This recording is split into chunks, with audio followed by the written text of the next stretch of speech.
자, 오늘 함께 은혜 나누실 말씀입니다.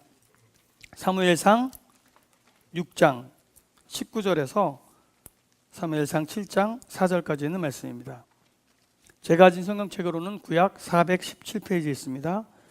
사무엘상 6장 19절부터 7장 4절까지입니다.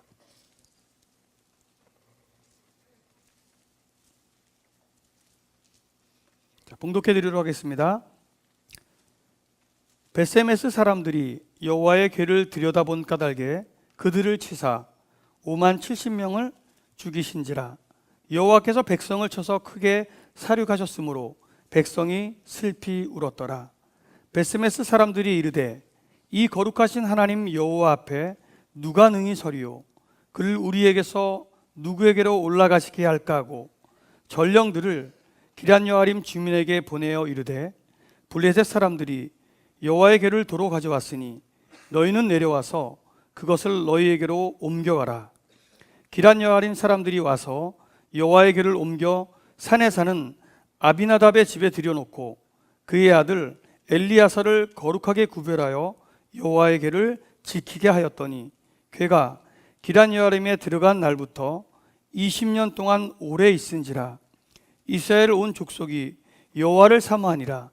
사무엘이 이스라엘 온 족속에게 말하여 이르되 만일 너희가 전심으로 여호와께 돌아오려거든 이방 신들과 아스다롯을 너희 중에서 제거하고 너희 마음을 여호와께로 향하여 그만을 섬기라. 그리하면 너희를 블레셋 사람의 손에서 건져내시리라. 이에 이스라엘 자손이 바알들과 아스다롯을 제거하고 여호와만 섬기니라. 아멘.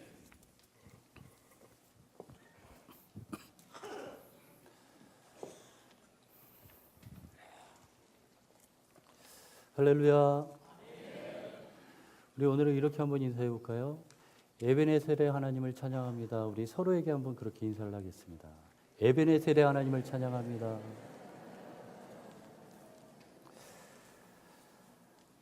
에베네셀은 하나님께서 여기까지 도와주셨다라는 뜻입니다. 우리 미국에 우리 목사님 집회 중에 계신데 미국 집회 거기까지도 하나님이 도와주실 줄 믿습니다. 아멘을 제일 크게 하신 분에게 축복이 있기를. 감사합니다. 오늘 하나님의 말씀을 살피면서 우리가 나아가기를 원하는데요. 미스바와 센이라는 지역 가운데에 사무엘이 기념비를 세우고 에베네셀이라고 외칩니다. 그리고 이것은 미스바 전투에서 승리하고 난 후에 사무엘을 통해서 고백되어지는 고백이기도 하죠. 그래서 미스바와 센 사이에 서서 하나님께서 여기까지 도우셨다라는 이 고백을 사무엘과 이스라엘 백성들이 하게 되는데, 자, 이 고백을 하기 전까지 이스라엘 백성들 안에는 어떠한 일들이 있었는가에 대해서 우리가 좀 생각하면서 오늘 사무엘상 6장 19절부터 7장 4절까지 너무 가볍게 생각하시는 하나님이라는 제목으로 좀 하나님의 말씀에 은혜를 나누시기를 원합니다. 오늘 하나님의 말씀에 은혜를 나눌 때에 저와 여러분들에게 한량없는 하나님의 은혜가 가득하기를 예수님의 이름으로 축원드립니다. 자, 에베네셀이라는 이 고백이 있기 이전에 이스라엘과 블레셋의 전투는 또 있었습니다. 그런데 이 전투에서 이스라엘 군사 중에 4,000명이 죽게 되죠. 4,000명이면 상당히 많은 숫자입니다. 여러분들 여기에 들어오신 분들이 한 1,000명 안쪽으로 될 것 같은데요. 여기에 곱하기 4 정도 되는 인원들이 블레셋과 전투할 때에 죽었다는 것입니다. 여러분들 4,000명 정도의 사람이 군인들이 죽었으면 그 전쟁은 거의 끝난 거나 진배 없습니다. 예, 그래서 정말로 한탄하며 비탄한 마음 가운데 빠져 있는데 이스라엘 백성들이 그렇게 생각을 하는 겁니다. 도대체 우리의 이 전쟁에 진 이유는 어디에 있을까? 라는 질문을 스스로에게 던져보게 되죠.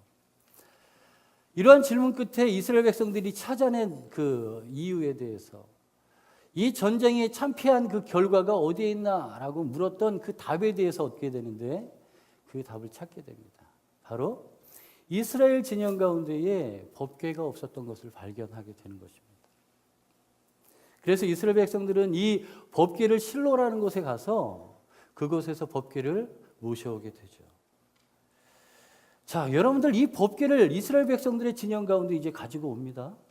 그렇게 해서 법궤가 이스라엘 백성들 진영 가운데 오는데 이스라엘 백성들은 이제 화색이 도는 것입니다. 우와, 법궤다. 이제 우리가 진 이 싸움에 대해서 이제 우리가 승산이 있는 싸움으로 바뀌게 될 것이다 라는 기대를 차게 됩니다. 이스라엘 백성들은 법궤가 이스라엘 백성들 가운데 이렇게 싹 들어올 때에 함성을 지르며 그 법궤를 맞이합니다. 그리고 곧 이 전쟁이 이긴 것처럼 이 전쟁은 이제 싸워보나마나 한 전쟁처럼 이제 생각하게 됩니다. 여러분들 뭐 우스갯소리로 이러한 얘기를 하는 것을 들었습니다. 개도 자기 집 앞에서는 50% 먹고 들어간다고.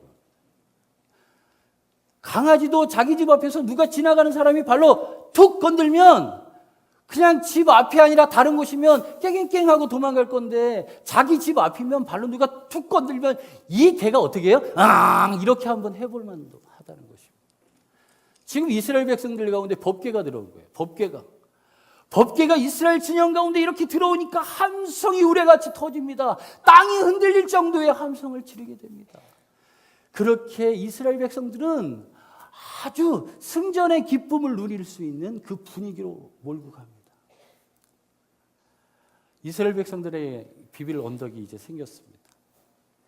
그리고 이제 가장 쉬운 것이 무엇입니까? 이스라엘 백성들 가운데 질문하면 저 블레셋과의 전쟁입니다. 이렇게 이제 질문할 정도의 수준이 그 자신감이 차게 됐습니다. 자, 그런데 재밌는 상황들을 발견합니다. 오늘 우리가 살폈던 이 본문 이전에 4장 8절 사무엘상 4장 8절에는 이렇게 기록하고 있습니다. 우리에게 화로다. 누가 우리를 이 능한 신들의 손에서 건지리요. 그들은 광야에서 여러 가지 재앙으로 애굽인들을 친 신들이니라. 이스라엘 백성도 자신만만한데 더 재밌는 것은 그 상대편 국가 블레셋의 반응입니다. 이것이 법궤가 이스라엘 백성들 가운데 들어온 것이 우리에게 화다. 그런데 그 법궤를 통해서 이스라엘 백성들이 힘을 얻는 이유를 여기서 이렇게 얘기합니다. 그 법궤를 통해서 하나님이 함께 하시기 때문에. 그러면서 블레셋 사람들이 이 능한 신들의 손에서 우리를 누가 건지겠는가? 라고 이야기합니다. 참 재밌습니다. 이스라엘은 그렇다 쳐도 블레셋마저도 그 하나님을 인정하는 이 분위기에서 싸움은 10번 싸우면 다 10번 이스라엘 사람들이 이겨야 마땅한 것이 될 것입니다. 자, 그래서 블레셋과 이스라엘 사람들이 싸우게 됩니다. 뭐 보나마나 이스라엘 사람들이 당연히 이겼을 것입니다.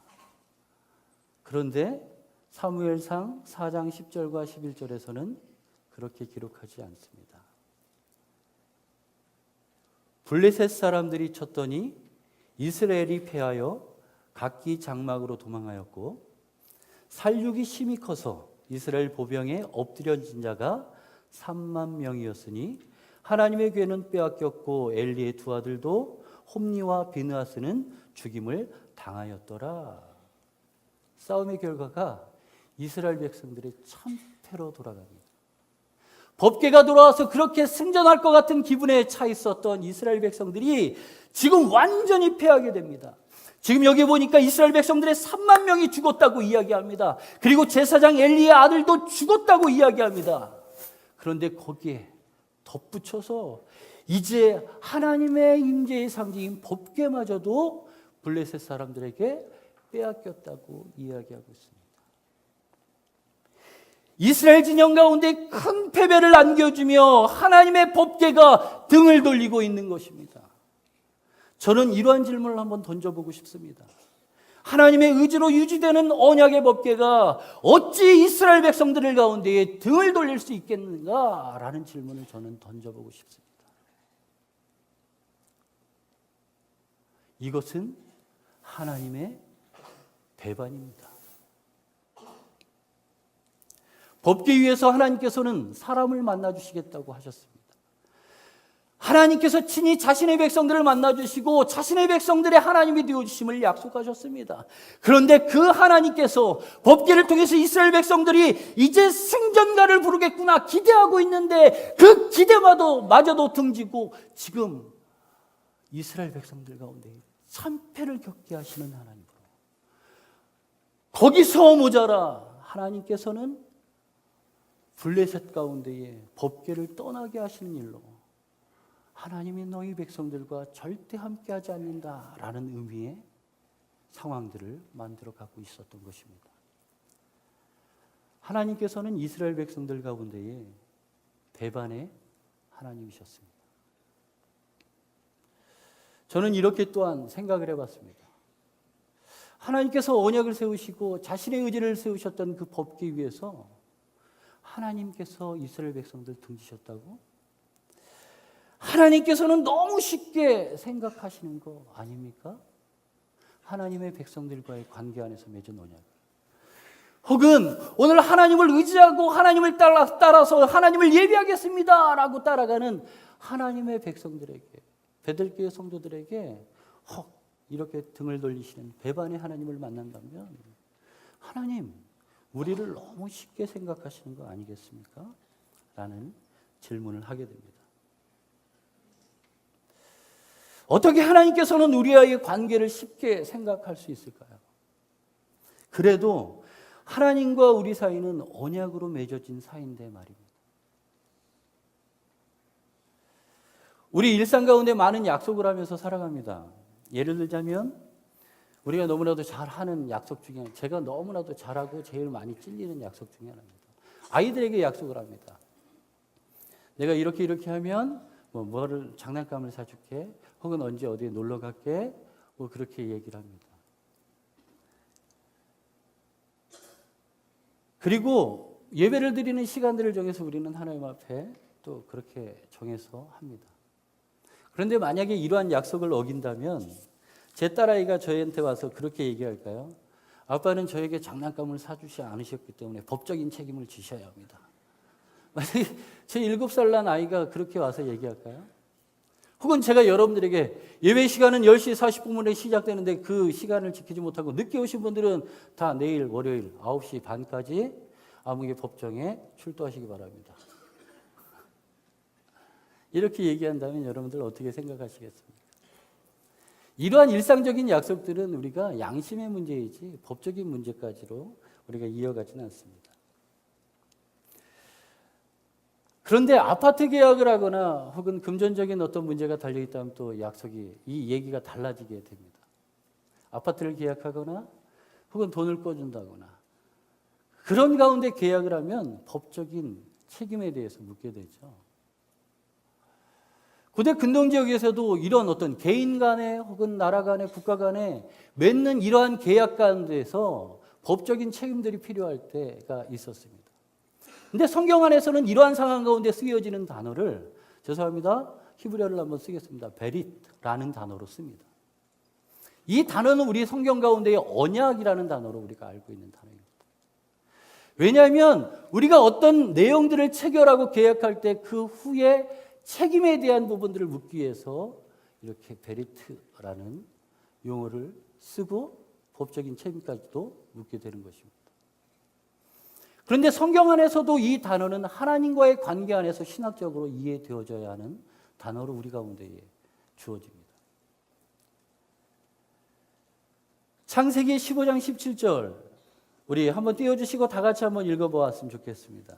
다 같이 읽겠습니다. 시작. 해가 져서 어두울 때에 연기나는 화로가 보이며 타는 횃불이 쪼갠 고기 사이로 지나더라. 아멘.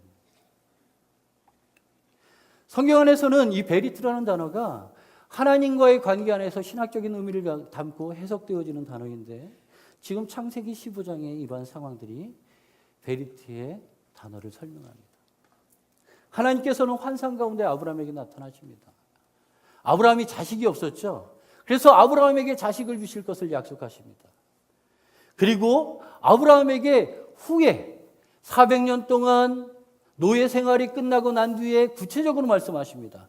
그리고 겐 족속, 그니스 족속, 간문 족속, 헷 족속, 브리스 족속, 르바 족속, 아모리 족속, 가나안 족속, 기르 족속, 여브로 족속, 정말 세부적으로 말씀하시면서 이 땅을 이스라엘 백성들에게 주겠다라고 말씀하십니다. 이렇게 아브라함과 이 약속을 얘기하시고 난 다음에, 그리고 아브라함은 하나님의 백성이 되고 하나님은 아브라함의 하나님이 될 것에 대해서 이러한 약속이 체결되어지고 난 다음에 고기 사이로, 쪼갠 그 고기들 사이로 하나님께서 지나가십니다. 예레미야 34장 18절에는 이 쪼갠 고기로 지나가는 이 의미에 대해서 더 구체적으로 설명을 하는데, 언약의 파기자는 이 고기와 같이 쪼개질 것이다 라는 것입니다. 만약에 법적인 책임, 베리라는 이 단어를 쓰면서 그 법적인 책임에 대해서 다 완수하지 못한 자는 이 고기처럼 두 종각이 나서 쪼개짐을 당할 것이다 라는 그 의미가 담겨져 있는 것입니다. 여러분들 금송아지 사건에 대해서 들어보셨습니까? 이스라엘 백성들 가운데에 돌판을 허락해 주시고 모세는 그 돌판을 받고 이제 이스라엘 진영 가운데 돌아오게 됩니다.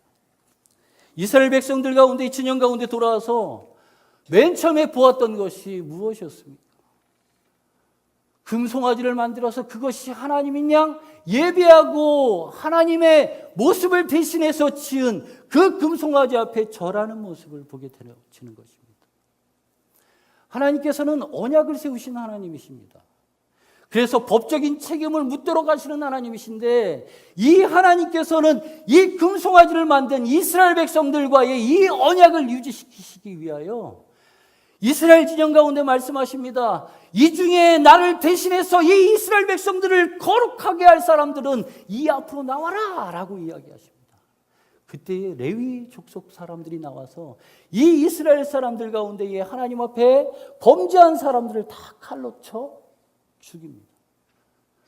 조금 더 쉽게 얘기하면 이모가 될 수도 있고, 혹은 옆에 살던 어떤 아저씨일 수도 있고, 혹은 잘 알던 며칠 전만 해도 정말로 이 음식 한번 드셔보세요 라고 얘기했던 그 사람일 수도 있는데, 그 사람들을, 레위 사람들이 하나님의 백성들을 거룩하게 하기 위해서, 악을 제거하기 위해서 다 처단하게 됩니다. 하나님께서는 이 언약을 유지하시기 위해서 이스라엘 백성들을 거룩하게 하심으로 말미암아 언약이 파기되지 않게 하기 위해서 하나님은 이렇게 행하셨던 하나님입니다. 언약은 참으로 중요한 것입니다. 그리고 십자가 사건이 바로 그런 것입니다. 여러분들 여기에 보니까 오늘 죄를 안 짓고 이 자리에 오신 분들이 아무도 안 계시네요. 제가 보니까 저보다 여러분들, 우리가 하나님 앞에 죄에 대한 무게를 이야기하면 자유로울 사람들이 어디 있겠습니까? 하나님을 배반하고 떠났던 이스라엘 백성들, 그리고 하나님의 백성들을 사랑하셔서 하나님께서는 친히 제물이 되어서 십자가 위에서 죽으심으로 우리의 생명을 구원하신 하나님이십니다. 하나님은 언약을 그렇게 쉽게 생각하시지 않는 하나님이신 것 같은데, 어찌 법궤를 블레셋 가운데에 떠나게 하시고 등을 돌리셨을까요? 그리고 하나님께서는 하나님의 의지를 세우시기 위해서 광야 가운데에 성막을 세우시는 하나님이십니다. 여러분들, 오늘 얘기가 법궤에 대한 얘기가 쭉 나옵니다. 이 법궤에 대한 이야기를 하자면 이스라엘 백성들이 출애굽하여서 광야 가운데 걸어갔던 이야기들이 빠질 수 없습니다. 이스라엘 백성들은 광야 가운데 걸어가면서 하나님의 인도하심과 보호하심을 정말로 많이 체험했던 사람들입니다. 이 이스라엘 백성들이 광야 가운데에 하나님을 예배할 수 있도록 그 처소가 마련되어진 곳이 바로 성막입니다. 성막은 인간들이 하나님 앞에 내가 예배할 거야 라고 해서 주어진 것이 아닙니다. 성막은 하나님의 그 존전 앞에 우리가 나갈 수 있는 자격을 어떻게 부여받고 인정되어지기 위해서 만들어진 것이 아닙니다. 하나님께서, 하나님이신 하나님께서 절대자이신 하나님께서, 창조주이신 하나님께서 이 땅 가운데 오셔서 그 언약으로 맺은 하나님의 백성들, 저와 여러분들 위해서 하나님은 거처를 만드시고 그곳에서 법궤 위, 시은 좌, 시은 소 위에서 하나님은 우리를 만나 주시겠다라고 얘기해 주시는 하나님이십니다. 그래서 법궤에서 우리를 만나 주시는 그 하나님께서는 법궤를 통해서 그 이후에 이스라엘 역사 가운데에 하나님의 임재하심을 나타내십니다. 법궤는 실로 대단한 것입니다. 법궤는 하나님의 임재를 나타내는 것이고 우리에게 하나님의 능력을 나타내는 것이었습니다. 그런데 이해가 되지 않습니다. 그렇게 4,000명이 죽고 또 3만 명이 죽는 이 이스라엘 백성들 가운데에 하나님은 과감하게 등을 돌리신 하나님이십니다. 배반을 하신 하나님이십니다. 그렇게 믿고 하나님을 의지하고 법궤를 내세워 싸움을 하였건만 하나님께서는 그 믿음의 백성들에게 등을 돌리시는 하나님이셨습니다. 저는 너무 쉽게 생각하시는 하나님에 대해서 아직 제 마음은 자유롭지 못하게 됩니다. 하나님께서 우리를 그렇게 쉽게 생각하셨지만 그래도 때로는 법궤를 통해서 우리들에게 보여주셨던 그 능력을 때로는 자랑스럽게 생각했었는데 말입니다. 이스라엘 백성들 가운데에 홍해를 만난 이야기를 여러분들은 아실 것입니다. 홍해의 사건 가운데에 이스라엘 백성들이 그 홍해를 건널 때 어떻게 했습니까? 법궤를 앞세워 하나님이 우리의 모든 이스라엘 백성들의 진두지휘 하시는 하나님 되어주십니다 라는 것을 고백하면서 그 홍해를 건너갔지 않습니까? 그때 하나님 법궤를 내세워서 홍해를 건널 때에 하나님이 그 홍해를 갈라주셨지 않습니까? 그 하나님을 이스라엘 백성들은 그 마음 가운데 놓지 못했습니다. 그 하나님에 대해서 아마 자기 아들, 자기 딸들에게 혹은 모르는 사람들에게 홍해에 대한 이야기를 아니면 지나가다 홍자 이 홍자만 나와도 이스라엘 백성들은 그게 홍해 얘기인 줄 알고 홍시 얘기를 누가 알겠습니까? 다른 건지 홍팀 이겼습니다. 이런 건지 어떻게 알겠습니까? 그런데 홍자만 나오면 이스라엘 백성들은 흥분하게 되는 겁니다. 홍해를 가르신 하나님, 그 하나님은 법궤를 앞세워 우리의 자랑이 되신 하나님이십니다. 능력이 되신 하나님이십니다. 이것을 자랑했던 백성들입니다. 그리고 우리가 가나안 땅을 밟으면서 여러분들 이스라엘 백성들이 여리고 성을 점령한 이야기들을 잘 알고 있지 않습니까? 여리고 성을 점령할 때 이 여리고의 성과의 싸움에서 하나님이 보여주신 것은 무엇입니까? 이 싸움은 이스라엘 백성들의 싸움이 아니라 하나님의 싸움이다. 이걸 보여주신 거 아닙니까? 정말로 말도 안 되는 그 가운데에 하나님께서는 나팔을 불며 함성을 지르며 여리고성이 무너지는 것을 보게 하셨습니다. 그런데 그 여리고성을 돌 때에 법궤를 내세워서 걷게 하셨고 법궤를 통해서 하나님의 능력을 나타내셨고 법궤를 통해서 이스라엘 백성들을 세워주셨던 그 하나님, 그 하나님을 우리가 알고 있는데 그 하나님을 우리가 그렇게 자랑스럽게 생각하고 있는데 하나님께서는 등을 돌리셨습니다. 여러분들 이 등을 돌리신 하나님 그 모습 이후에 블레셋 가운데에 법궤가 옮겨집니다. 그리고 이 법궤는 다곤 신전이라는 곳에 보관이 됩니다. 여러분들 다곤 신전에 이 다곤 신전 다곤은요 하여간 물고기 모양을 한 그런 신이에요. 하여간 최고로 좋다고 여길 수 있는 신입니다. 신이 한 200개 정도가 있어요. 그 중에 대빵이라고 생각하는 신이 다곤입니다. 그럼 사람들이 아주 신령하다고 생각했던 이 신이 바로 다곤 신인데 다곤 신전에다가 하나님의 법궤 언약궤를 보관하게 되는 거예요. 왜 이런 일들을 블레셋 사람들이 했을까요?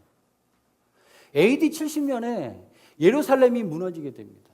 그때 로마의 장군 디투스라는 장군이 이 예루살렘을 쳐들어와서 제일 먼저 했던 일들 중에 하나가 뭐냐면 예루살렘의 성전을 다 헐어버렸던 거예요.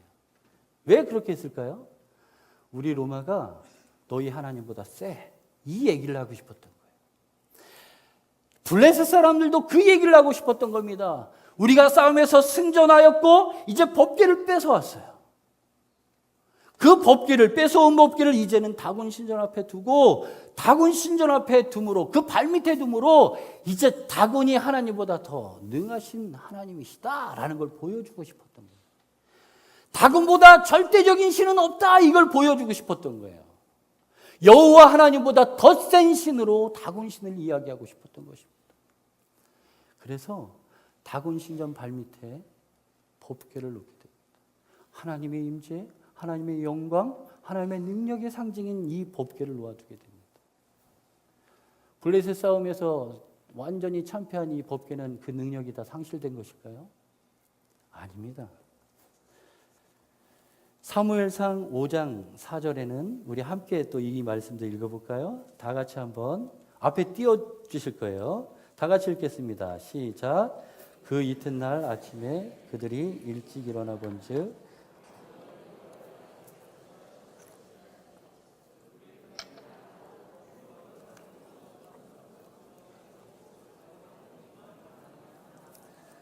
아멘. 우리 크게 아멘. 법궤의 능력이 사라진 게 아닙니다. 지금 이 말씀에 보니까 그 이튿날 아침에 그 전날에도 무슨 사건이 있었다는 거예요. 다곤신이 법궤 앞에 꼬꾸라진 거예요. 다곤신이 법궤 앞에 꼬꾸라진 겁니다. 그런데 그 이튿날에도 어찌어찌 해가지고 세워놨는데 그 이튿날 아침에도 그들이 아침 일찍 일어나 본즉 다곤이 여호와의 궤 앞에서 또다시 엎드려져 얼굴이 땅에 닿았고, 얼굴이 땅에 닿았다는 건 뭐예요? 법궤 앞에서 얼굴을 땅에다 댔다는 거예요. 하나님께서 야 나보다 너는 못해, 이걸 나타내시는 거예요. 야 다곤 아무것도 아니야. 야 그 신이 절대적인 신이라고 믿는 그 다곤을 땅바닥에 코를 박게 하시는 하나님, 나는 얼마나 대단한 하나님인지 알지? 이걸 보여주고 싶으셨던 거예요. 그래서 다곤 신이 땅바닥에 코를 박고 엎드려집니다. 그런데 그걸로 끝난 게 아닙니다. 그 블레셋 사람들의 절대적인 신이라고 믿고 있었던 그 다곤 신이 그 머리와 두 손이 댕강 끊어져 문지방에 있고, 댕강은 제 표현입니다. 다곤의 몸뚱이만 남았더라. 하나님께서 무엇을 얘기하시는 겁니까? 다곤? 아니야. 법궤의 능력 사라진 거 아니야. 하나님의 임재 그대로 있어.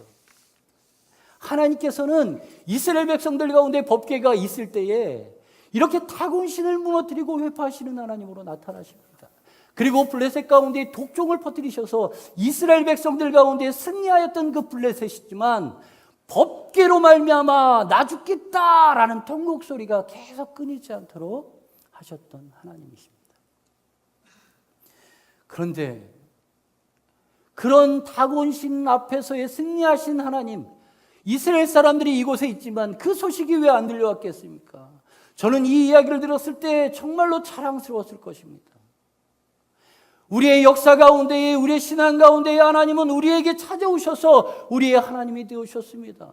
우리의 사업 터전에 찾아오셔서, 우리의 가정에 찾아오셔서, 우리의 삶의 부분에 찾아오셔서 하나님은 우리의 하나님이 되어주셨습니다.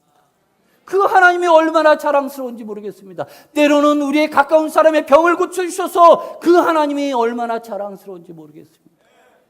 때로는 우리의 삶을 어루만지시는 그 하나님을 느꼈을 때 우리는 그 하나님이 얼마나 자랑스러운지 모르겠습니다. 연약하고 연약한데 그러한 우리 자신을 이곳까지 인도하신 그 하나님이 얼마나 자랑스러운지 모르겠습니다. 그런 우리의 마음도 모르시고 하나님께서는 우리를 너무 가볍게 생각하시는 것 아니냐 말입니다.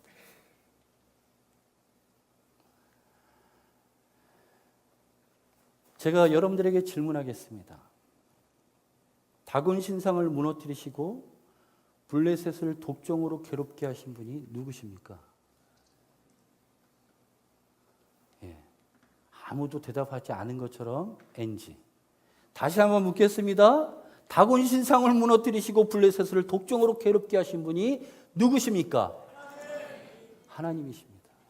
맞습니다. 하나님께서 하신 일입니다. 여러분들이 알고 있듯이 하나님께서 하셨습니다. 당시 블레셋 사람들도 이 일이 하나님이 하신 일이라는 것을 알게 되었습니다. 이스라엘 백성들 이기고 그렇게 능력이 많았던 이 블레셋을 처참하게 무너뜨리시는 하나님을 인정하게 되었던 것입니다. 그래서 블레셋 사람들이 결론을 내린 끝에 이 법궤를 다시 이스라엘 백성들 가운데 돌려보내야 되겠다라고 결론을 내립니다. 이스라엘 백성들이 칼을 들고 쳐들어가서 법궤 내놔! 이렇게 해서 싸워서 이긴 것도 아닙니다.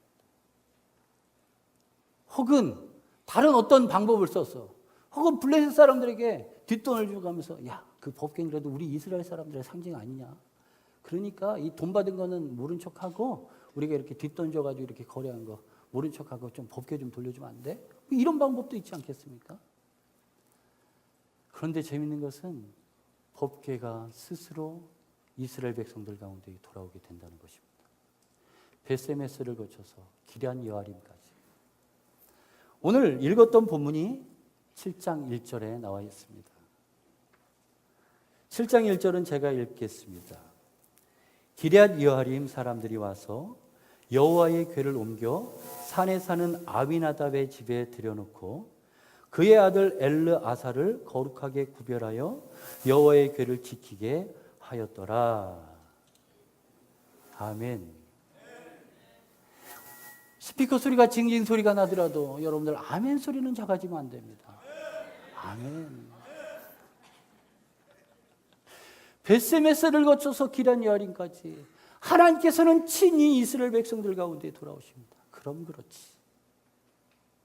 하나님께서 우리를 기억하셨습니다. 언약으로 맺어진 그 백성 이스라엘 백성들을 하나님은 쉽게 잊지 않으셨습니다. 하나님께서는 이스라엘 백성들을 기억하고 계셨던 것입니다. 우리는 잘 알고 있습니다. 우리의 가정에, 우리의 사업에, 우리의 섬기는 교회 가운데에 하나님께서는 여전히 우리의 아버지로 우리에게 다가오시는 하나님이신 것을 우리는 잘 알고 있습니다. 그렇기 때문에 하나님은 당연히 그 이스라엘 백성들 가운데 돌아오신다는 것을 알고 있었을 수도 있습니다. 혹은 그것이 당연한 걸지도 모르겠습니다. 하나님의 그 의지는 언약을 유지하시고 하나님의 임재하심을 나타내시기를 원하시는 그 하나님의 의지는 어찌 보면 이 약속을 잊지 않고 기억하는 것이 당연할 수도 있습니다.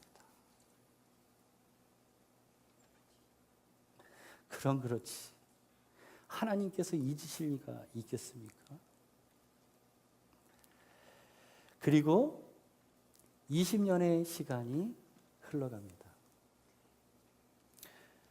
오늘 7장 2절에 보면 궤가 기럇 여아림에 들어간 날부터 20년 동안 오래 있은지라 이스라엘 온 족속이 여호와를 사모하니라 라고 기록하고 있습니다.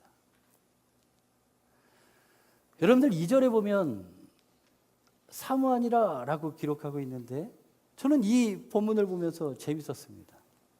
재밌는 질문이 저한테 생겼어요.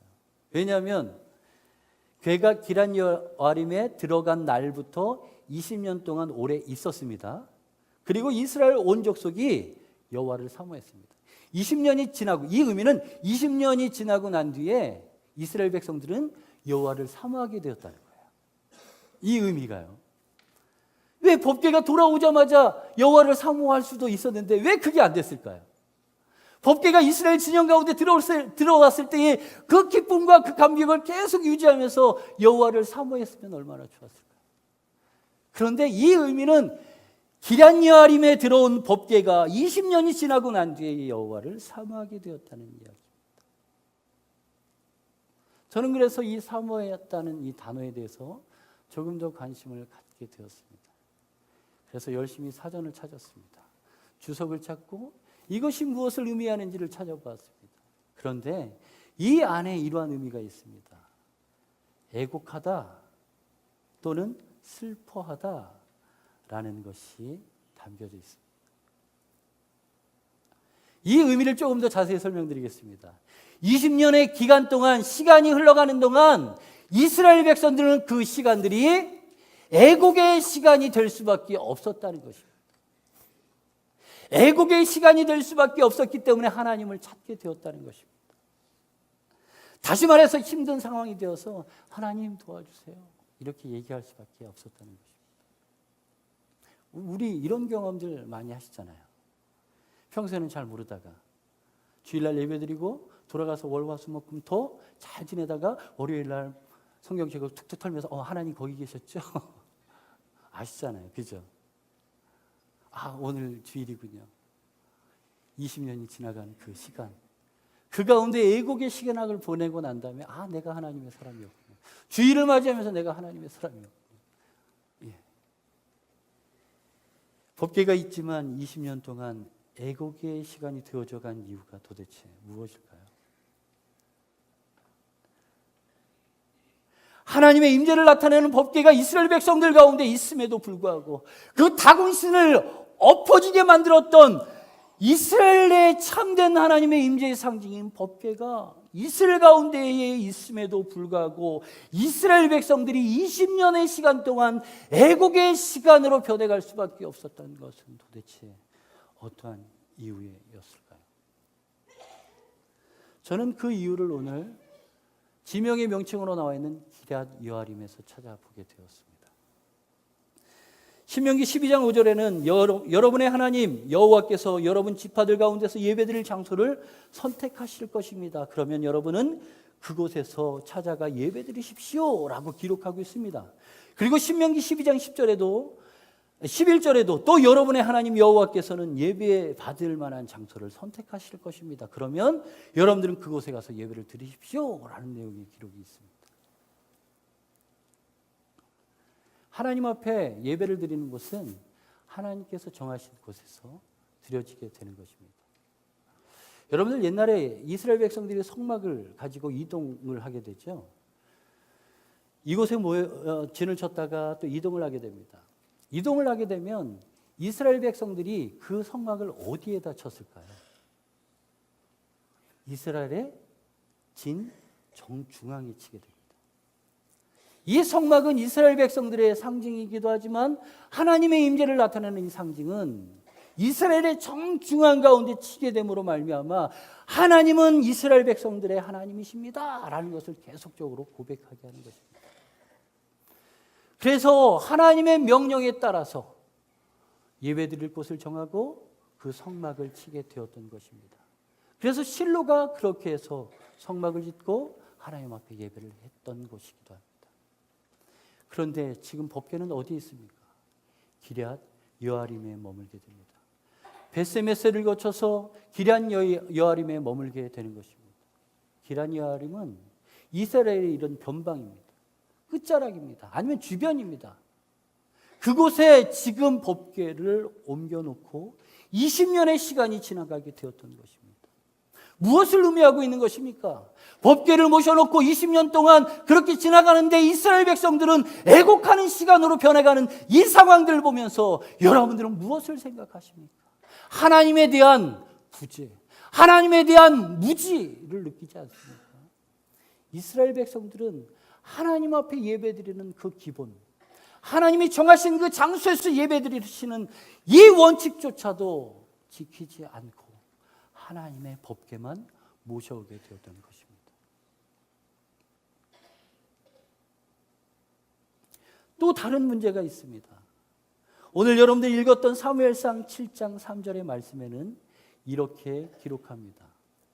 사무엘이 이스라엘 온 족속에게 말하여 이르되 만일 너희가 전심으로 여호와께 돌아오려거든 이방신들과 아스다롯을 너희 중에서 제거하고 너희 마음을 여호와께로 향하여 그만 섬기라 라고 이야기합니다. 그리하면 너희를 블레셋 사람의 손에서 건져내시리라. 여러분, 블레셋과의 그 전쟁의 그 승패가 벌써 20년 전에 끝난 거 아닙니까? 법궤를 돌려주면서 너네 하나님이 진짜 이러면서 끝난 거 아닙니까? 그런데 이 본문에 보니까 블레셋 사람의 손에서 아직도 블레셋의 손 안에서 벗어나지 못하고 있는 이스라엘 백성들이 있게 되는 것입니다. 지금 여기 보니까 이방신들과 아스다롯을 섬기는 그들에게 마음을 뺏겼던 이스라엘 백성들이 아직 여전히 있는 것을 보게 됩니다. 이스라엘 백성들이 법궤를 자랑하고 법궤를 위해서 하는 것 같지만 이들의 삶 가운데 이방신들을 섬기고 아스다롯을 섬겼던 이 이스라엘 사람들의 마음을 보게 됩니다. 하나님의 말씀에 보면 그 제단을 헐며 주상을 깨트리며 아세라 상을 불사르고 또 그 조각한 신상들을 찍어 그 이름을 그곳에서 멸하라. 가나안을 정복하면서 그 이스라엘 땅을 주시면서 하나님께서는 그곳에 약속한 땅에 들어가면 그 제단을 헐고 주상을 깨트리고 아세라 상을 불사르고 라고 얘기합니다. 여기서 정확하게 아세라 상은 아스다롯 신으로 이해하는 신입니다. 이것을 제거하라고 말씀하셨던 그 하나님의 말씀에 집중하지 않았던 이스라엘 사람들은 훗날에 이러한 이방신을 섬기고 하나님 앞에 범죄하는 모습으로 서 있게 됩니다. 그래서 법궤가 돌아왔지만 20년의 시간 동안 하나님의 은혜를 누리지 못하고 그 가운데 허덕이며 살아가고 있는 모습들을 보게 되어집니다.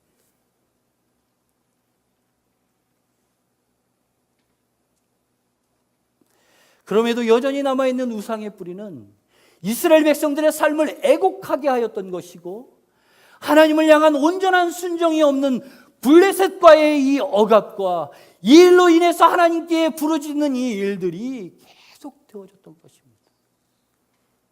20년의 시간이 그랬다는 것입니다. 마치 사사기의 요약반처럼 하나님을 떠나고 하나님께서는 매를 대시고 이 일로 인해서 하나님의 백성들은 울부짖게 되어지고 그리고 그 일로 하나님께 구원을 호소하는 그 음성을 들으시고 하나님은 은혜와 긍휼을 또 베풀어 주시고 이스라엘 백성들 가운데 이 20년이 그러한 시간이 되었다는 것입니다. 그래서 이스라엘 백성들이 하나님을 사모했다라고 표현하는 것은 우리가 이해하고 있는 그 사모가 아니라 정말로 그리워해서 사모하는 것이 아니라 그것 진정한 섬김의 마음, 예배의 마음으로부터 나온 것이 아니라 자신의 삶의 처지가 정말로 어쩔 수 없이 블레셋의 억압이 어쩔 수 없이 이루어지는 이 상황들을 보고 하나님 죽겠습니다. 살려주십시오. 라고 애곡에 사모하는 소리가 터져나왔다는 것입니다. 그러면 저는 마지막으로 이렇게 질문하고 싶습니다. 이제 우리는 어떻게 해야 할까요? 주님의 은혜가 예기치 않게 찾아오지만 우리의 마음은 전심으로 하나님 앞에 설 수 없는 존재입니다. 이스라엘 백성들이 그랬다고요? 혹은 저는 여러분들에게 질문합니다. 혹은 저와 여러분들은 어떻습니까? 혹 여러분들의 일주일이 이 사사기에 반복되는 이 사이클의 모습이 혹시 있지 않습니까? 혹은 여러분들의 삶 가운데에 하나님을 모신다고 하지만 하나님과 상관없는 일주일의 삶을 살고 있지 않습니까? 하나님을 예배한다고 하지만 이 예배의 핵심 하나님이 빠져있는 예배를 혹 드리고 있지 않습니까? 호세아 6장 3절에는 이렇게 기록합니다. 그러므로 우리가 여호와를 알자. 힘써 여호와를 알자. 그의 나타나심은 새벽 빛같이 어김없나니 비와 같이 땅을 적시는 늦은 비와 같이 우리에게 임하시리라. 무지한 이스라엘 백성들을 향해서 호세아 선지자는 이렇게 외쳤던 것입니다. 우리가 여호와를 알고 힘써 알자고 이야기합니다. 여러분들 홍대거리를 아십니까? 우리 젊음의 거리 홍대거리. 여러분들 저는 아직 젊지 않아서 홍대거리 잘 모르는데 이 표정을 지으시면 제가 난감합니다. 이제 설교를 마쳐야 되는데 마칠 그게 없습니다. 그러니까 여러분들 홍대거리 아십니까? 홍대거리 거리, 젊음의 거리에 가면 많은 것들이 있습니다. 문화적인 것들도 넘치고 뭐 여러 가지 우리가 접하기 힘든 것들이 많이 있습니다. 근데 그 중에 많은 것 중에 하나가 뭔지 아십니까? 바로 점집입니다. 2018년 6월 23일 국민일보에 홍대거리의 점집에 대한 점집을 찾는 그리스도인이라는 제목으로 기사가 있었습니다. 그런데 그 기사의 내용의 핵심은 무엇이냐면 그 점집을 찾아오는 10명 중에 3명이 누굴 것 같습니까? 정답을 아시면 어떡하십니까? 10명 중에 3명이 그리스도인이라는 것입니다. 홍대의 그 암흑의 아주 점괘를 잘 마친다고 하는 그 집에 암흑의 집사님, 권사님이 가서 줄을 쓴다는 것입니다. 10명 중에 3명이 그렇다는 것입니다. 여러분, 저는 딸아이를 키워서 유치원에 아이를 보냅니다. 최근래에 고민이 하나 있었습니다. 그 고민이 무엇이냐면 할로윈데이였습니다. 여러분들 기독인으로서 할로윈데이를 지켜야 됩니까? 안 지켜야 됩니까? 그 문화 아닙니까? 문화이기 전에 우리가 신학적인 차원에서 안 됩니다. 저는 신앙의 양심을 걸고 여러분들에게 정확하게 말씀드리겠습니다. 안 됩니다. 그래서 제가 그게 고민이었습니다. 그런데 그 유치원의 원장님이 권사님이십니다. 그런데 작년에 할로윈데이를 안 했습니다. 그런데 문자가 띵 왔어요. 영어 수업 시간에 할로윈 축제가 있습니다. 분장을 해가지고 아이들 보내도 됩니다. 아마 영어 선생님의 부탁이었겠죠. 어떻게 해야 될까요? 그런데 그것은 저만의 고민이 아닙니다. 많은 성도들의 고민이고 아이를 키우는 많은 부모들의 고민이 되어야 하는 것입니다. 그걸 고민해 본 적이 없으시다고요? 고민하셔야 되는 문제입니다. 그래서 제가 할로윈데이 때 제 아내에게 얘기했습니다. 그리고 시은이한테 그 전에 설득을 시켰습니다. 할로윈데이는 예수님을 믿는 우리들이 지키는 것이 아니야 라고 정확하게 이야기했습니다. 아이에게는 혹 슬픈 일이 될 수도 있겠지만 우리는 이러한 문화들이 자연스럽게 문화이니까, 그러니까 다른 사람들이 다 누리는 거니까 하는 거니까 하면서 그렇게 하나님을 묻혀가게끔 하고 있는 문화 가운데 살고 있다는 것입니다. 그러한 시대 가운데 살고 있다는 것입니다. 여러분들 이제 12월 달에 무엇이 있습니까? 성탄절이 있습니다. 성탄절의 주인공이 누구입니까? 여기 이러면 큰일 납니다.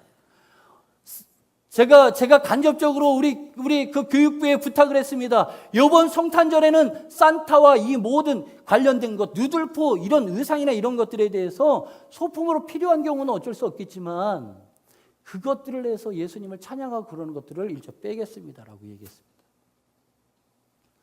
왜 그것이 우리 가운데 이 성탄을 축하하는 중심에 와 있어야 합니까? 건배하면서 예수님의 생일을 왜 축하해야 합니까? 우리는 이러한 문화가 당연하다고 생각하고 있고 우리는 이러한 삶이 당연하다고 받아들이고 있습니다. 할로윈데이 우리 가운데 찾아와서 아이가 그렇게 귀신 문장을 하고 유치원에 가면 어떻습니까? 혹 얘기하는 분들이 계십니까? 그렇게 얘기하는 사람도 만났습니다. 홍대거리의 점집에 10명 중에 3명의 그 찾아가는 사람이 기독교인이라면 그것이 뭐 어떻습니까? 하도 삶이 답답해서 찾아갔나 보죠. 이렇게 얘기하면 먼 남의 얘기 같지만 혹 갔던 분이 여기 계시면 찔려서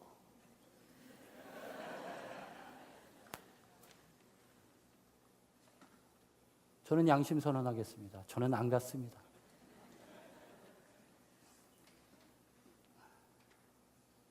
혹 몰라서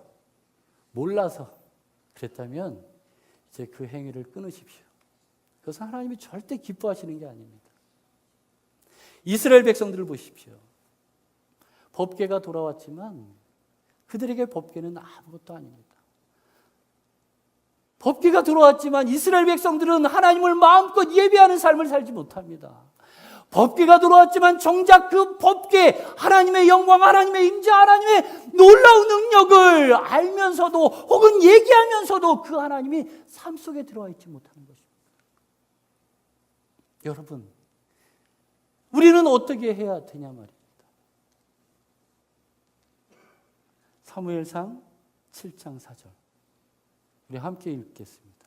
이 말씀 함께 읽고 이 성전이 떠나갈 정도의 목소리가 돼야 오늘 설교를 끝납니다. 여러분들의 이 기대를 저는 어떻게 사그러지게 만들고 싶지 않습니다. 자, 오늘 본문의 핵심이기도 하고 오늘 설교의 가장 중심에 저는 외치고 싶었던 구절이기도 합니다. 우리 다 같이 크게 봉독합니다. 시작. 이에 이스라엘 자손이 바알들과 아스타롯을 제거하고 여호와만 섬기니라. 다 같이 아멘. 아멘. 정답이 여기에 있네요. 어떻게 해야 될까요? 하나님만 섬겨야 됩니다.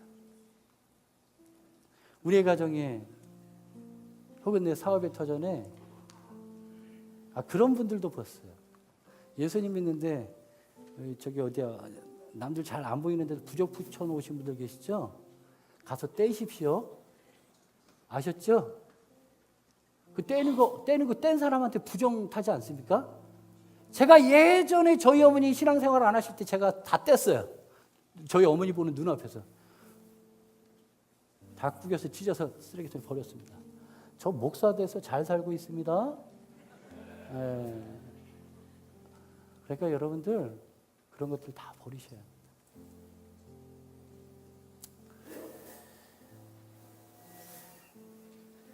스프링벅이라는 동물이 있습니다.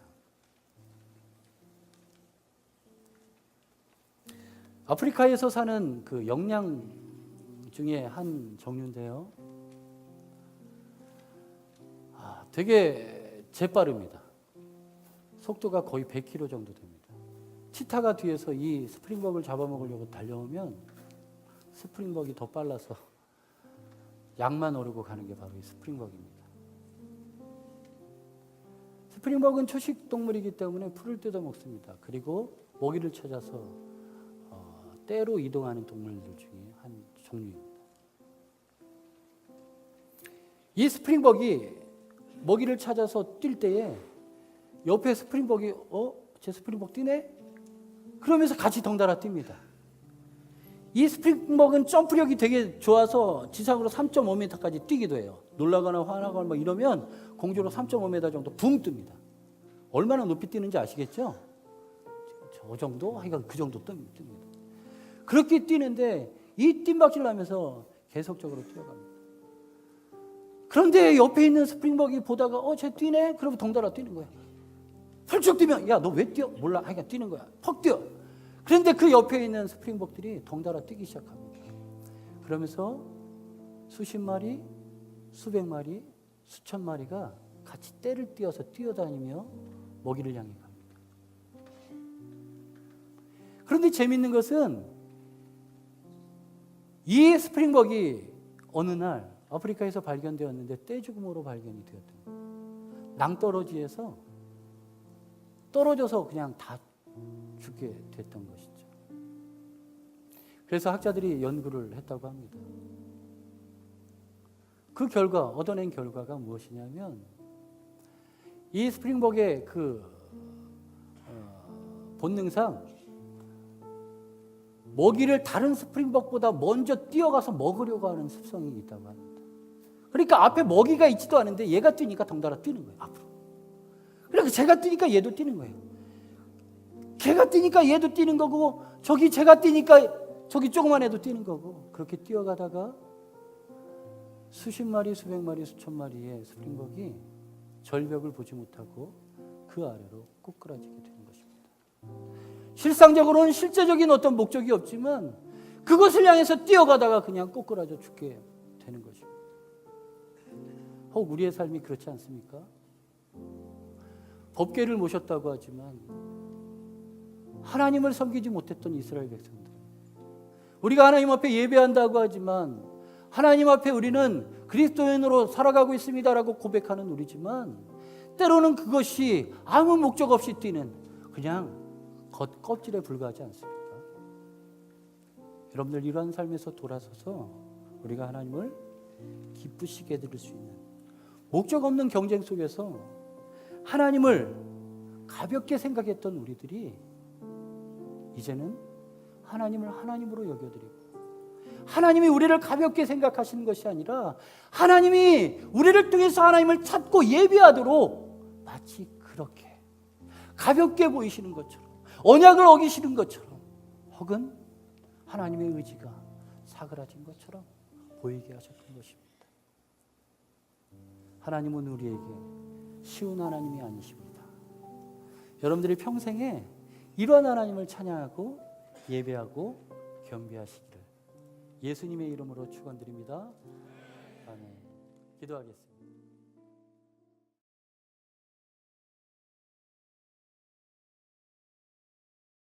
이 시간 이곳에 오신 여러분들을 환영하고 축복하고 참 잘 오셨습니다. 네, 오늘도 귀한 예배 가운데 인도하신 하나님께 감사를 드립니다. 부족하지만 주님께 나아갈 수 있도록 길을 열어주시고 예배 가운데 함께하여 주심을 감사합니다. 오늘도 온 마음과 정성을 다하여서 주님께 예배하는 귀한 예배자가 되기를 간절히 원합니다. 우리의 찬양 주님께서 기뻐 받으시고 또한 내 마음의 문을 열어 주님 모실 때에 이번 한 주간도 주님의 승리하심이 가득히 임하는 하루하루가 되기를 간절히 소망합니다. 우리 같이 먼저 우리의 입술로 주님 앞에 찬양으로 영광 올려 입술로 고백하고요. 그리고 나서 기도함으로 오늘 예배의 문을 활짝 열겠습니다. 우리 같이 하나님께 찬양으로 영광 올려드립니다. 오늘도 우리의 가는 길 주님께서 인도하십니다. 그 고백이 언제나 항상 영원히 고백되어지는 귀한 은혜가 있기를 원합니다. 우리 같이 먼저 입술로 고백하며 나가겠습니다.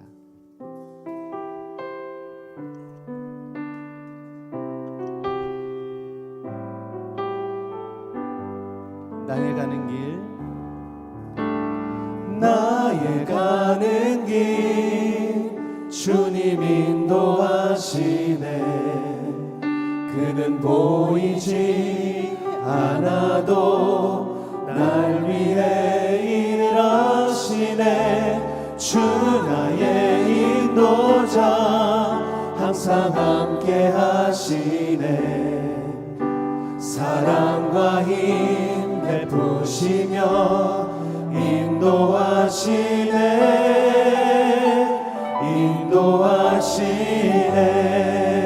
나의 가는 길, 나의 가는 길 주님 인도하시네.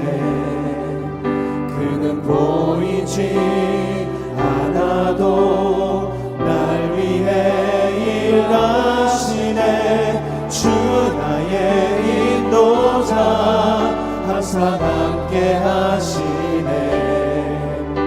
사랑과 힘 베푸시며 인도하시네. 한 번 더 고백합니다. 나의 가는 길, 나의 가는 길 주님 인도하시네.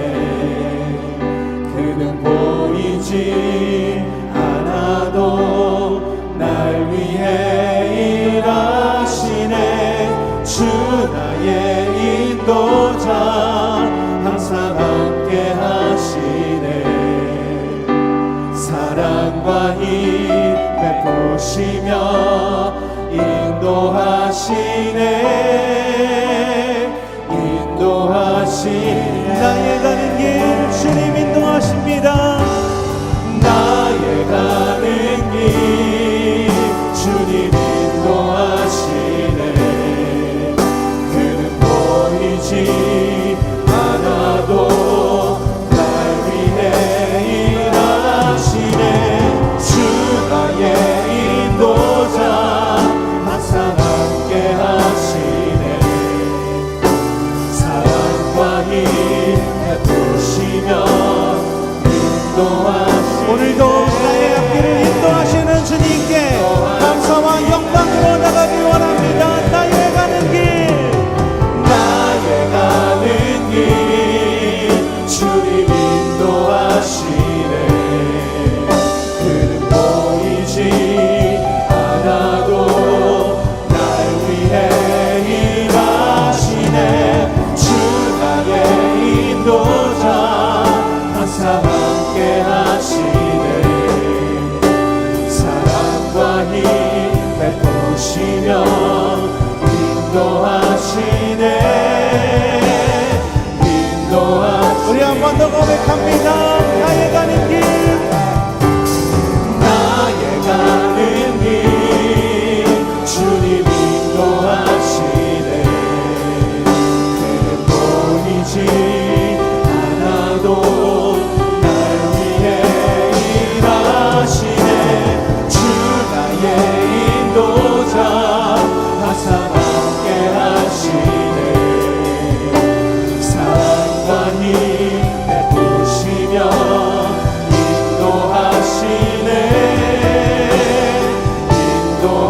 우리 마지막으로 한 번 더 고백합니다. 나의 가는 길, 나의 가는 길 주님 인도하시네. 그는 보이지 않아도 보이지 않아도 날 위해 일하시네.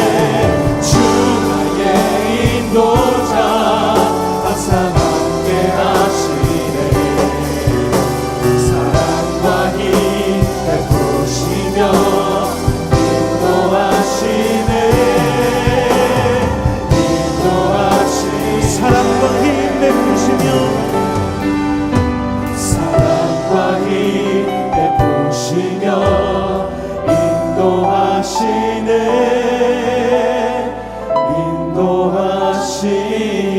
인도하시네. 할렐루야. 오늘도 나의 가는 길을 인도하시는 주님께 감사와 영광을 올려드립니다. 할렐루야. 사랑이 많으신 하나님 아버지, 오늘도 우리를 이곳에 인도하여 주심을 참으로 감사합니다. 주님께 예배 가운데 나아갈 수 있도록 인도하심을 감사합니다. 오늘도 나의 가는 길을 주님 인도하심을 감사합니다. 언제나 항상 내 곁에 계셔서 나의 길을 인도하시고 힘들 때마다 힘이 되어주시는 주님께 오늘도 의지하여 나아가기를 원합니다. 손을 들어 주님께 나아갈 때에 나의 손을 붙잡아 주시고 내 마음의 문을 열어 주님 모실 수 있도록 인도하여 주시옵소서. 내가 오늘 이 시간 오직 주님 한 분만을 바라보기를 원합니다. 주님께 영광 올려드리기를 원합니다. 나의 입술을 통하여 주님께서 기뻐 받으시는 찬양 올려드리기를 원합니다. 선포되어지는 말씀 앞에 순종하며 나가기를 원합니다. 이번 한 주간도 주님께서 든든히 나의 지원자가 되심을 고백하며 나아가기를 원합니다. 오직 주님 홀로 영광 받아 주시옵소서. 예수님의 이름으로 기도했습니다. 할렐루야. 주님께 영광의 박수로 오늘도 이 시간 주님께 나아갑니다. 할렐루야. 우리 이 시간 같이 하나님 앞에 기뻐하며 찬양으로 영광 올려드립니다. 우리 다 같이 일어나서 박수 치면서 우리 내가 매일 기쁘게 우리 같이 힘차게 찬양하겠습니다. 내가 매일 기쁘게 순례의 길 해감은 주의 팔이 나를 안보하며 내가 주의 흠복을 받는 참된 비결은 주의 영이 한번 더 내가 매일 기쁘게 기쁘게 순례의 길 해감은 주의 팔이 나를 안보하며 내가 주의 흠복을 받는 참된 비결은 주의 영이 함께함이라. 성령이 계시네. 할렐루야 함께하시네. 좋은 길을 걸으며 만나 기뻐하리라.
걷으니 주의 영이 함께함이라.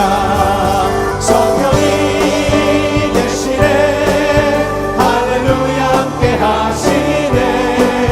좋은 길을 걸으며 밤낮 기뻐하는 것 주의 영이 함께하시네. 성령이 계시네 성령이 계시네 할렐루야 함께하시네. 좋은 길을 걸으며 밤낮 기뻐하는 것 주의 영이 우리 한 번 더 성령이 계시네. 성령이 계시네 할렐루야 함께하시네. 좋은 길을 걸으며 밤낮 기뻐하는 것 우리 마지막으로 한 번 더 성령이 계시네. 성령이 계시네 할렐루야 함께하시네. 좋은 길을 걸으며 밤낮 기뻐하는 것 주의 영이 누구든지 목마르거든 누구든지 목마르거든 내게로 와서 마셔라.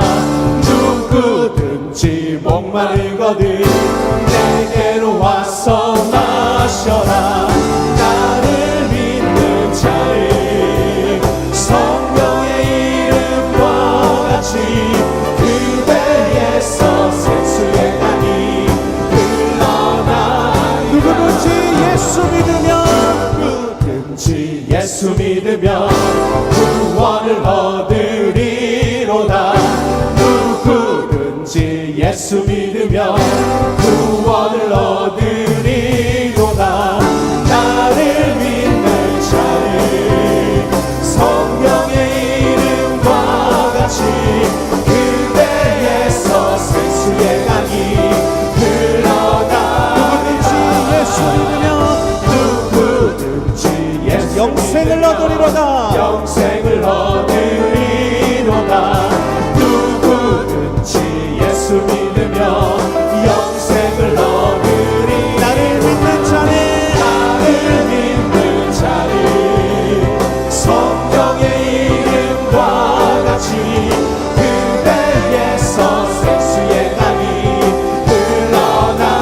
누구든지 예수 믿으면 누구든지 예수 기쁨을 얻으리로다.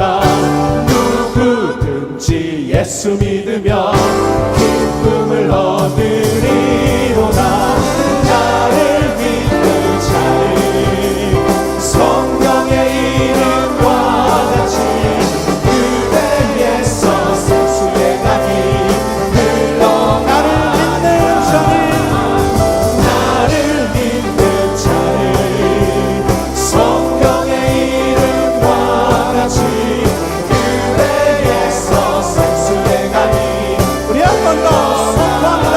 나를 믿는 자는 나를 믿는 자를 성령의 이름과 같이 그대에서 생수의 강이. 우리 마지막으로 한 번 더 나를 믿는 자는 나를 믿는 자를 성령의 이름과 같이 그대에서 생수의 강이 흘러나. 내게 강 같은 평화 내게 강 같은 평화 내게 강 같은 평화 내게 강 같은 평화 넘치네. 내게 강 같은 평화 내게 강 같은 평화 내게 강 같은 평화. 우리 한 번 더 내게 강 같은 평화 내게 강 같은 평화 내게 강 같은 평화 내게 강 같은 평화 넘치네. 내게 강 같은 평화 내게 강 같은 평화 내게 강 같은 평화 내게 바다 같은 그 사랑 내게 바다가 그 사랑 내게 바다가 그 사랑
우리의 4절 한 번 더 찬양하겠습니다. 우리 이번에 우리 목소리로만 내게 믿음 소망 사랑 내게 믿음 소망 사랑 내게 믿음 소망 사랑 넘치네 할렐루야 내게 믿음 소망 사랑 내게 믿음 소망 사랑 내게 믿음 소망 사랑 넘치네 할렐루야. 주님께 박수로 영광 올려드립니다. 오늘도 이 시간 이곳에 함께 하신 하나님, 주님 함께하여 주시옵소서.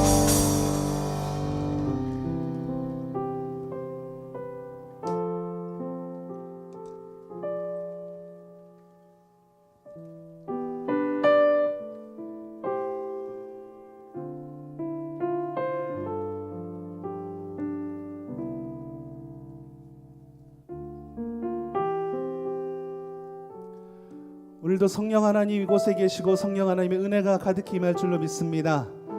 우리 주님을 향한 그 기쁨을 예배 가운데 나타내며 주님께 영광 올려드리는 귀한 은혜의 시간을 주심을 또한 허락하심을 감사합니다. 주님께서 일하실 수 있도록 또한 나를 사용하심을 감사합니다. 인도하심을 감사합니다.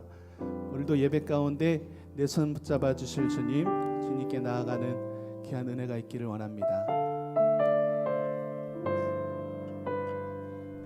같이 고백하겠습니다. 날이 저물어 갈 때, 날이 저물어 갈 때, 빈들에서 걸을 때, 그때가 하나님의 때. 내 힘으로 안 될 때, 빈손으로 걸을 때, 내가 고백해 여호와 이래. 우리 한 번 더 고백합니다. 날이 저물어 갈 때, 날이 저물어 갈 때, 빈들에서 걸을 때, 그때가 하나님의 때. 내 힘으로 안 될 때, 내 힘으로 안 될 때, 빈손으로 걸을 내가 때, 고백합니다. 내가 고백해 여호와 이래.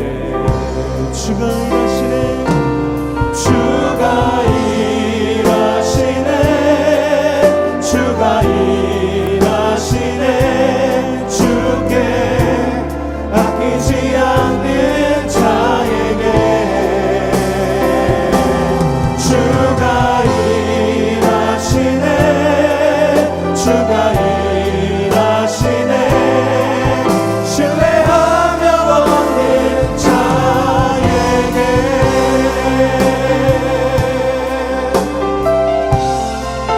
우리 모인 이곳에, 우리 모인 이곳에 주님 함께 계시네. 누리네 아버지 은혜. 적은 떡과 물고기 내 모든 걸 드리네. 모두 고백합니다. 모두 고백해 여호와 이래. 주가 일하시네, 주가 일하시네, 주가 일하시네.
성령이 오셨네.